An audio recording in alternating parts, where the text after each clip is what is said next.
Hello అందరికీ, welcome to my mini vlog. ఈ weekend వచ్చిందా అంటే ఎక్కడ లేని బాధ అంతా నాకే ఉంటుంది. ఆ బాధకు తోడు ఈ రెండు తోకలు నాతోని, నేను ఎట్టు పోయినా ఇంట్లోకి వెళ్ళి అడుగు బయట పెట్టినా ఈ రెండు తోకలు నాతో ఉండాల్సిందే.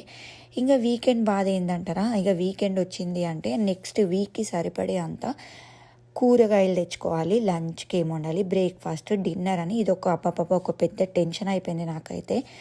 సో మాకు నియర్ బై ఉన్న ఇండియన్ స్టోర్కి మా ఇద్దరు పిల్లల్ని తీసుకొని వెళ్ళిన అనమాట. ఆ వారానికి సరిపడే వెజీస్ తెచ్చుకుందామని చెప్పి.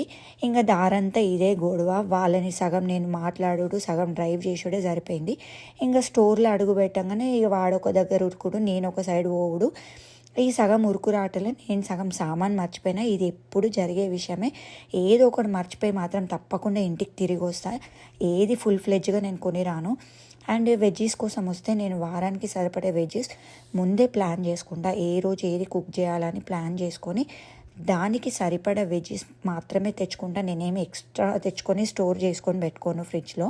సో దాని తగ్గట్టు తెచ్చుకుంటాం. మాకు వారానికి సరిపడా వెజ్జీస్కి 4,000 రూపీస్ అయినాయి ఇండియన్ కరెన్సీలో.